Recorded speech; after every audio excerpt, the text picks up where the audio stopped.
హీరా మండలంలో బాలికను అత్యాచారం చేసిన విషయం తెలిసింది. విజయనగరంకు నిందితుడు వెంకటేశ్వరరావు విశాఖలోని పెందుర్తి సుజాత నగర్లో ఉంటూ చేసే చీకటి బాగోతాలను డీఎస్పీ వివేకానంద వెల్లడించారు. కాంట్రాక్టర్గా పనిచేస్తూ అక్కడి పనిచేసే పేదవారి పిల్లలను చదివిస్తానని నమ్మించి అత్యాచారాలు చేసేవాడని తెలిపారు.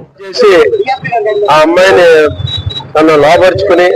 అమ్మాయితోటి సెక్సువల్ అసాల్ట్ చేయడం జరిగింది తదుపరి విధాలుగా చాలా సార్లు. అలాగే ఇతను అందరినీ ఎవరైతే పూర్ ఫ్యామిలీస్ ఉంటారో పేదవారు ఉంటారో వాళ్ళ తాలూకా పిల్లలందరినీ కూడా చదివిస్తాను, ట్యూషన్స్ చెప్తాను అనేటువంటి ఒక షేడ్ లో వాళ్ళందరూ లోపరుచుకోవడం, వాళ్ళతోటి అసాంఘిక కార్యక్రమాలు చేయడం, ఇలా చిన్నపిల్లలు చాలా మంది చేశారు. మాకు దర్యాప్తులో కూడా తెలియంది, దాని మీద దర్యాప్తు చేస్తూ ఒక పిల్లని శ్రీకాకుళం నుంచి చదివిస్తానని చెప్పి ఆ రోజు ట్యూషన్ తీసుకెళ్తానని ఎస్కోట్ చెప్పి తీసుకెళ్లి అక్కడ ఆయన ఎస్కోట్ వెళ్లకుండా వైజాగ్ లోనే తిరుగుతూ, వైజాగ్ లో ఆయనకి ఒక హౌస్ ఉంది, సుజాత నగర్ లో ఒక హౌస్ ఉంది. ఆ హౌస్ దగ్గర తీసుకెళ్లి అక్కడ పెందుర్తి ఏరియాలో అక్కడ ఆ అమ్మాయి పట్ల 15 సార్లు అత్యాచారం చేయడం, తర్వాత ఆమె ఇతన్ని పెళ్లి చేసుకోమందని డబ్బులు డిమాండ్ చేసిందని ఆమెను వదిలించుకోవాలని ఎప్పటి నుంచో ప్లాన్ వేశాడు. ఆ ఇంట్లో 24 తెల్లవారుజామున సుమారు 1 గంట 4 గంటల మధ్యలో ఆమెను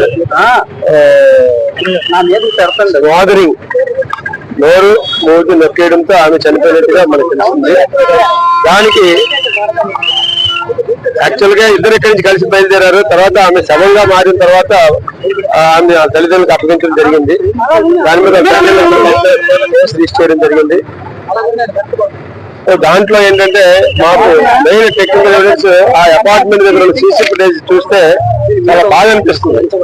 ఆ అమ్మాయిని చంపిన తర్వాత భుజం మీద వేసుకుని కారుని రెడీ చేసుకుని కారు వెనకాతల సీట్ లో పెట్టి వాళ్ళ తల్లిదండ్రులకి ఆ అమ్మాయి కడుపు నొప్పితో చనిపోయింది, అనారోగ్యంతో చనిపోయింది అని చెప్పి తీసుకొచ్చి అప్పగించేటప్పటికే ఆ అమ్మాయికి పెదాల పైన ఇంజరీస్ కూడా ఉన్నాయి. అది మోడలింగ్ చేయడం మూలంగా జరుగుతుందని చెప్పి డాక్టర్ కూడా చెప్పడం జరిగింది. దాని పూర్తి దర్యాప్తు చేస్తున్నాం. అతను ఈ అమ్మాయినే కాదు, ఇంకా చాలా మంది అమ్మాయిల పట్ల ఈ రకంగా సెక్సువల్ అసాల్ట్ చేశారని మాకు తెలిసింది. దాని మీద ఈ రోజు అరెస్ట్ చేసి రిమాండ్ పంపడం జరిగింది. చదివిస్తారు పూర్ ఫ్యామిలీస్ అండి, వాళ్ళకి ఏం తెలుస్తుంది, చదివిస్తారు ఫ్రీగా, తన్ని మంచి చూసుకుంటారంటే చిన్నగా ఆలోచిస్తాం కానీ తప్పుగా ఆలోచించండి. బట్ ఇతను ఎటువంటి వాడని తెలియదు, అందరికీ ఇలాగే చెప్తూ ఉంటారు మనిషి అందరికీ. ఇతను ఒక సివిల్ కాంట్రాక్టర్ అండి, పాలిటెక్నిక్ చదువుకున్నాడు. సివిల్ కాంట్రాక్టర్ ఎర్రమన్నలో ఇల్లులు ఉన్నాయి, ఆర్యవలస ఇల్లులు ఉన్నాయి, ఎస్కోట్లు ఇల్లులు ఉన్నాయి, వైజాగ్ లో ఇల్లు.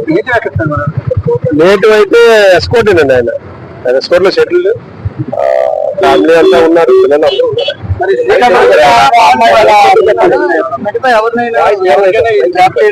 అవసరాల కోసం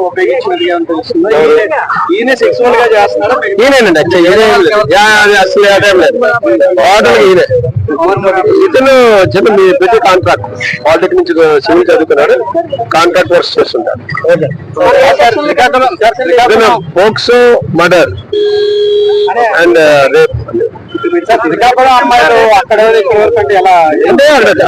ఎడ్యుకేషన్ ఎక్కడ ఇస్తే వాళ్ళ అమ్మలు సర్కస్ చేసుకుంటారు.